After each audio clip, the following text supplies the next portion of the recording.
बिस्मिल्लाहिर्रहमानिर्रहीम। नाज़रीन अस्सलाम वालेकुम। मैं हूं आपका मेज़बान साबिर शाकिर वफाकी दारुल हुकूमत इस्लामाबाद से कुछ ताज़ा तरीन इत्तलात और अहम खबरें आपसे शेयर करते हैं। मैं पिछले 3-4 दिनों से मैंने आपको ही खबर ब्रेक की थी कि इलेक्शन की बातें हो रही हैं, इंतखाबात की तरफ जाने की बातें हो रही हैं। फिर मैंने आपको ये भी बताया कि टेक्नोक्रेट्स की बात हो रही है, फिर इंटरव्यूज़ भी हो गए, निगरान वज़ीर आज़म के लिए बातचीत चल रही है। और अब मैं आपको ज़रा थोड़ा सा उसको मज़ीद डिटेल के साथ, मज़ीद तफसील के साथ बातें बताता हूँ। कुछ चीज़ें हज़फ खोलने की कोशिश करते हैं। सूरत हाल ये है कि एक तरफ तो हमारे बाजवा साहब हैं, वो अपने इस वक्त प्राइवेट घर में, निजी हाउस में बैठे हैं, क्योंकि उनको आर्मी हाउस का ड्राइंग रूम बहुत ज़्यादा याद आता है।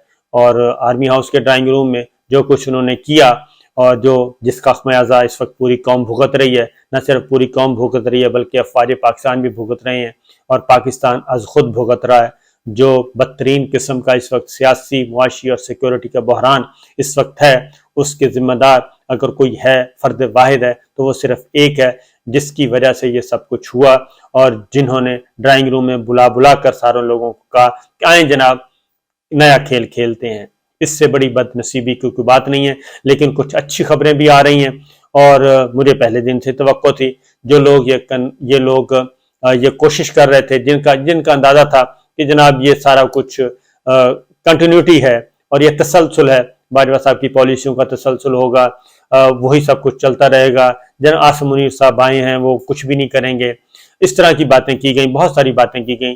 तो मुझे उससे पहले दिन से इख्तलाफ था, क्योंकि मुझे मालूम है, मैं पर्सनली कुछ चीज़ें पर्सनली भी जानता हूँ और दोनों शख्सियत को भी अच्छी तरह समझता हूँ, बाजवा साहब की शख्सियत को भी और आसिम मुनीर की शख्सियत को भी। दोनों शख्सियत में ज़मीन आसमान का फ़र्क है। इसलिए बाजवा साहब को तो मैंने आने के बाद इनसे तारुफ हुआ था, तो जनरल आसिम मुनीर साहब से तारुफ तो आने से पहले का है। तो इसलिए इंसान समझ जाता है और बहुत सारी चीज़ें अंडरस्टैंड कर लेता है। इसलिए मुझे तो पहले दिन से उम्मीद थी। तो अब अच्छी चीज़ें, अच्छी इत्तलात आ रही हैं। तो अगर कोई ये समझता है, वो बिल्कुल गलत है कि ये तसलसल होगा। नहीं, तसलसल नहीं होगा, बल्कि ब्रेक लगेगी। और अब विद इन ऑर्गेनाइजेशंस बहुत सारी चीज़ें, बहुत सारी नई कुछ इंक्वायरीज का ऑर्डर दे दिया गया है, कुछ इंक्वायरीज का ऑर्डर होगा। इंटरनली इन्वेस्टिगेशन, इंटरनली अकाउंटेबिलिटी का प्रोसेस शुरू हो चुका है, ख़ास तौर पे वेस्टर्न बॉर्डर का। और अफगानिस्तान के मामले को पसे पुश्त क्यों डाला गया, हु इज़ रिस्पॉन्सिबल, किसके अहकामात थे, पाक अफगान सरहद की हिफाजत क्यों ना की गई, पाक अफगान सरहद, पाक अफगान बाढ़ जो है, ये 2-3 मामला बहुत ज़्यादा इंपॉर्टेंट होते जा रहे हैं। फिर बलूचिस्तान में ये आप जहन में रखें कि कोई एक आध दिन में ये सारी जो है दोबारा से आग नहीं लगी। ये जो दहशतगर्दी के खिलाफ जंग, जिसको रोल मॉडल के तौर पे पाकिस्तान को लिया गया, वो कामयाबी हासिल की, वो 1-2 दिन में नहीं ये सारा कुछ हुआ। वो वीडियो जो जारी की है हमारे कैप्टन फहद की, शहीद की, और उसके बाद उसके साथ जो उनके नौजवान है, पूरी गाड़ी जा रही है, फौजी गाड़ी, तो वो जिस तरीके से हमारे जवानों के, अफसरों के लाशें जो हैं वो उस बारूदी सुरंग के फटने से जिस तरीके से उड़े हैं, तो दिल खून के आंसू होता है कि हमने तो ये सारी चीज़ें बिल्कुल ठीक कर ली थी, ये सब कुछ ठीक हो गया था और दुनिया मुतरफ थी पाकिस्तान की पॉलिसियों की, और पाकिस्तान दुनिया भर के लिए खुल गया था और पाकिस्तान को बेहतरीन मुल्क करार दिया जा रहा था टूरिज्म के लिए। तो ये टूरिज्म से दोबारा हम सेहत से दहशतगर्दी की तरफ कैसे चले गए? ये जुमा 8 दिन में नहीं होता, इसके लिए पूरा एक लंबा पीछे पीरियड होता है जी। ये एक आध दिन में ये सारा कुछ नहीं होता। तो ये सारा जुल्म जिसने किया है, वो अगर बैठ के अपने हक में कालम लिखवाए और अपनी पीआरशिप लगवाए, अपनी पीआरशिप के लिए तगोदा करे, तो ये इससे बड़ा कोई और हो नहीं सकता। इसीलिए जनरल रिटायर्ड नईम लोधी हैं, उन्होंने बहुत खुल के बात की है। उन्होंने कहा है कि बेहतर होगा कि बाजवा साहब जो है वो कुछ अरसे के लिए पाकिस्तान छोड़ दें और पाकिस्तान से चले जाएं, और ताकि मौजूदा क़यादत को और मौजूदा इंस्टीट्यूशन को अपने फैसले, खुलकर फैसले करने में आज़ादी हो और वो असरअंदाज, ऐसा तासुर ना जाए कि वो असरअंदाज हो रहे हैं। इससे बढ़कर और कोई बात हो नहीं सकती। इससे पहले जनरल रिटायर्ड गुलाम मुस्तफ़ा कह चुके हैं कि मुझे भी फांसी दें और बाजवा साहब को भी फांसी दें, क्योंकि बाजवा साहब ने एतराफ़ जुर्म कर लिया है। हर रोज वो एतराफ़ जुर्म करते हैं, हर रोज वो एतराफ़ जुर्म करते हैं, और उसके बाद ये कहा जाए कि जी मैं तो अभी 5% भी नहीं बताया, तो भाई इमरान खान साहब और बाकी लोगों ने भी अभी 1% भी नहीं बताया। तो ये सारी चीजें जो हैं मैनिपुलेशन हो रही है, पॉलिटिकल इंजीनियरिंग हो रही है, और प्राइवेटली अब एक नई दुकान खोल दी गई है। तो ये जो नई दुकान है जब तक बंद नहीं होगी तब तक सिचुएशन ठीक नहीं होगी।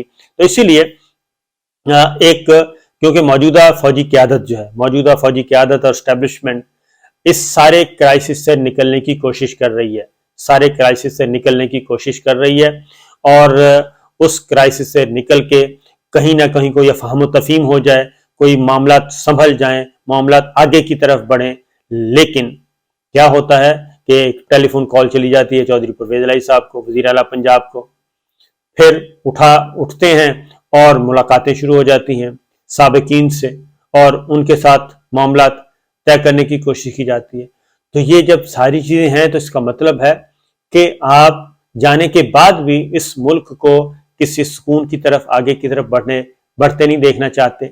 ये वो चीजें हैं जो कि अलार्मिंग है। तो इसीलिए इंक्वायरीज का मामला जो है वो इंक्वायरीज शुरू हो चुकी हैं, और देखते हैं उसका नतीजा क्या निकलेगा। तो इस सारी सूरत हाल में जो मैंने आपको खबरें दी, तो सोचा गया कि इंतखाबात की तरफ बढ़ा जाए, क्योंकि पंजाब को फतह करने की कोशिश की, गवर्नर पंजाब ने गैर आईनी और गैर कानूनी कदम उठाया और मजीद कशीदगी। अदालतें जो हैं वो अदालतें, अदलिया हमारी, वो भी बार बार कह चुकी है कि पॉलिटिकल स्टेबिलिटी लाएं, आपस में बैठें, कोई ना कोई रास्ता निकालें, क्योंकि वो भी अब तंग आ चुकी है, अदलिया भी, कि हर मामला जो है वो अदलिया में पहुंच जाता है। वो एक तरफ फैसला दें, दूसरी तरफ फैसला दें, उसके बाद फिर सोशल मीडिया पे और डिजिटल मीडिया पे और बाकायदा तौर पे प्रेस कॉन्फ्रेंस शुरू हो जाती हैं, और फिर इदारों को भी रगड़ा जाता है। ये 3-4 दिन से जो कुछ हो रहा है, जब से ये खबर आई है कि इलेक्शन का सोचा जा रहा है, इसके अलावा कोई और हल नहीं है। मुल्क को बर्बाद कर दिया, मुल्क बर्बाद हो गया, और उसके बाद कहते हैं कि इलेक्शन का भी ना सोचें, और फिर कहते हैं कि दोबारा उनको मुसल्लत करने की कोशिश की जा रही है। फिर आंखें दिखाते हैं, फिर जाके प्रेसिडेंट साहब को और बाकियों को कहा जाता है कि हमारे साथ तो बड़ी ताकतें हैं। तो ये सारी चीजें हैं। अब उसके बाद ये सोचा गया एक और, क्योंकि option 1, option B, option C मुख्तलिफ हैं, क्योंकि रियासत को इस तरह तो नहीं छोड़ना भी यारो मददगार, या इनके हाथों में तो नहीं छोड़ना। इन्होंने तो साबित कर दिया कि ये रियासत को ठीक नहीं कर सकते। इन्होंने ये साबित कर दिया। जब ये साबित हो चुका है, क्योंकि डॉलर जो है वो 260 रुपए का हो गया है, 260 रुपए का भी नहीं मिलता, और उसके बाद आगे आने वाले दिनों में बिजली, गैस नहीं है, फैक्ट्रियां बंद हो रही हैं, इंडस्ट्रीज बंद हो रही हैं, सनतें बंद हो रही हैं, हर रोज कोई ना कोई सनत बंद हो रही है, और बाकायदा तौर पे अनाउंस करते हैं कि हम इस काबिल नहीं हैं। ये सब कुछ हो रहा है तो गवर्नमेंट किधर है? गवर्नमेंट सिर्फ अपने मौजें लूट रही है। 100 से ज्यादा की काबीना, आप तसव्वुर कर सकते हैं कि 100 से ज्यादा की काबीना, और फिर ये कहते हैं कि उनको कुछ कहा ना जाए, और 100 से ज्यादा वजीर हैं इस वक्त, और वो वजीर कर क्या रहे हैं? कुछ भी नहीं कर रहे। वो अपनी वजारतों के अलावा बाकी सारे काम कर रहे हैं। 1100 अरब रुपए के मुकदमात थे जो NRO2 की नजर हो गए। तो इसीलिए चीजें आगे की तरफ जाना चाहती हैं। हमारी मिलिट्री लीडरशिप, स्टैब्लिशमेंट चीजों को आगे लेके जाना चाहती है, पीछे से उनको खींचा जाता है, पीछे से कालीन खींच दिया जाता है, नई साजिशें शुरू हो जाती हैं। तो टेक्नोक्रेट्स गवर्नमेंट के बारे में सोचा गया और बुलाया गया, माहिरीन को बुलाया गया, उनसे पूछा गया कि किस तरीके से हम निकल सकते हैं इस अजाब से और इस कंबल से। मसला ये है कि ये मरासला सरकार जो है, और ये एक तो आपस में इनकी लड़ाई बहुत हो गई है पॉलिटिकल प्लेयर्स की, और कोई चांस नहीं है आम हालात में, मामूल के मुताबिक तो कोई चांस नहीं है। कोई गैर मामूली सिचुएशन पैदा हो जाए तो हो सकता है ये एक दूसरे के करीब आ जाएं, कोई बातचीत करने के लिए तैयार हो जाएं, और फिलहाल तो नजर नहीं आ रहा। अब जब नजर नहीं आ रहा, क्योंकि पूरा मौका दिया गया, ईवान सदर के जरिए पूरा मौका दिया गया, प्रेसिडेंट साहब ने एफर्ट्स की, और आप क्या समझते हैं कि प्रेसिडेंट जब एफर्ट्स कर रहे थे तो क्या एस्टेब्लिशमेंट उसका पार्ट नहीं थी? एस्टेब्लिशमेंट उसका पार्ट थी। एस्टेब्लिशमेंट चाहती थी कि पॉलिटिकल प्लेयर्स आपस में मिल बैठ के कोई ना कोई, किसी ना किसी तरफ निकलें, कोई ना कोई हल निकाल लें। तो प्रेसिडेंट साहब को मुकम्मल तौर पे सपोर्ट हासिल थी और इसीलिए उन्होंने बड़ी एफर्ट की। और जब वो भी कामयाब ना हुई बल्कि उसमें भी उल्टा उनको धमकियां दी गई प्रेसिडेंट साहब को। जब ये इस तरह का चोरी और सीना जोरी आए तो उसके बाद फिर डंडा ही चलता होता है और फिर मिलिट्री स्टैब्लिशमेंट और मिलिट्री लीडरशिप ही फैसला करती है, जुडिशरी को साथ मिला के जुडिशरी को भी एतमाद में लिया जाता है। अब मेरा अपना ख्याल है कि जो सोचा जा रहा है कि army chief president of Pakistan आगे बढ़े, आर्मी चीफ और चीफ जस्टिस ऑफ पाकिस्तान ये बैठें, ये आपस में बैठ के कोई ना कोई लाहे अमल निकालें और स्टेप्स आगे मूव फॉरवर्ड जो कहते हैं कि आगे बढ़ा जाए। तो टेक्नोक्रेट्स गवर्नमेंट को भी लाने की बात की गई कि टेक्नोक्रेट्स, क्योंकि इलेक्शन पे वो राजी नहीं होते। इस वक्त मरासला सरकार इलेक्शन पे राजी नहीं है। वो कहते हैं कि जनाब इलेक्शन का मतलब है इमरान खान साहब, और इमरान खान साहब का मतलब है कि वही दोबारा सिलसिला शुरू हो जाएगा अकाउंटेबिलिटी का। तो एक बात, दूसरी बात है, अगर इमरान खान साहब, वो कहते हैं कि आप इमरान खान साहब को लाना चाह रहे हैं, आप इसको दोबारा लाना चाह रहे हैं, फिर सिलेक्टेड और सिलेक्टेड की गर्दान अभी से आना शुरू हो गई है, ये अभी से आना शुरू हो गई है, वो कबूल नहीं है।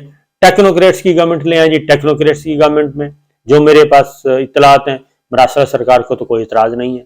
वो कहते हैं हाँ जी बिल्कुल ले आए, 2 साल के लिए ले आए, अच्छा है, ये सारा कुछ हमारा मलबा साफ हो जाएगा, इमरान खान साहब की मकबूलियत भी ख़त्म हो जाएगी, सब कुछ हो जाएगा। उसके लिए इमरान खान साहब ने रिजेक्ट कर दिया है। उन्होंने कहा जी हमें टेक्नोक्रेट्स की गवर्नमेंट मंजूर नहीं है, आइन में इसकी कोई गुंजाइश नहीं है, आप आएँ, इलेक्शन करवाएं और आगे बढ़ें और मुंतखब हुकूमत है उसको इक़्तिदार दें। कॉन्स्टिट्यूशनली बिल्कुल ठीक है, लेकिन जो इस वक्त सिचुएशन है, फ्रैंकली सिचुएशन ऐसी ये है कि इसमें कॉन्स्टिट्यूशन के अंदर रहते हुए और रवायात के अंदर रहते हुए आप कोई हल तलाश कर लेंगे, ये मुझे नज़र नहीं आ रहा, क्योंकि ये आउट ऑफ द बॉक्स ही सोचना पड़ेगा। आउट ऑफ द बॉक्स सोचेंगे तो ही मामला आगे बढ़ सकेंगे, अदरवाइज ये कशीदगी बढ़ती जाएगी, पाकिस्तान मजीद मुसीबतों का शिकार होगा और पाकिस्तान के अवाम सफ़र करेंगे, क्योंकि एलीट और सुपर एलीट को तो कुछ नहीं होना। इस वक्त सूरत हाल ये है कि सरकारी मुलाजमीन की जो बहुत सारी मराहत जो हैं, जो अप्रूव्ड हैं, वो बंद कर दी गई हैं और अब पेंशन ख़त्म की जा रही है, मेडिकल अलाउंस ख़त्म किया जा रहा है और बहुत सारी जो इमदाद है उसको फ्रीज किया जा रहा है।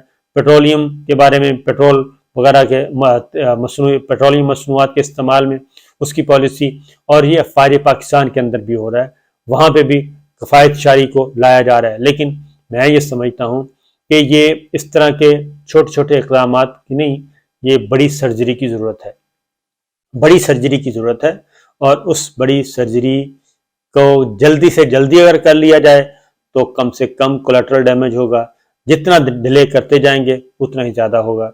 और आखिर में हमारी जो फ़ौजी क़यादत, रिटायर्ड फ़ौजी बुज़ुर्ग हैं, जो वो कह रहे हैं उनकी बातों को सुनना चाहिए, और अगर बाजवा साहब उस पर अमल नहीं करते तो मेरा ख्याल है फिर सर्विंग जो GHQ है उनको हरकत में आना चाहिए, क्योंकि परवेज़ मुशर्रफ साहब का वज़न नहीं उठाया जा सकता था, नहीं उठाया गया था, और जनरल क़यानी साहब ने कोसों दूर उससे चले गए थे। तो अगर आप कंपेयर करें तो बाजवा साहब का जो वज़न है वो मुशर्रफ साहब से कहीं ज़्यादा है, क्योंकि मुशर्रफ साहब का जो वो सिचुएशन नहीं थी जो बाजवा साहब की है, क्योंकि इस वक्त पाकिस्तान के अवाम कुछ और सोच रहे हैं, और वो पाकिस्तान के अवाम 2-4 नहीं है, करोड़ों अवाम कुछ और सोच रहे हैं, और उस करोड़ों अवाम की सोच में और अफ़वाज पाकिस्तान के अमल में एक खलीज हायल है।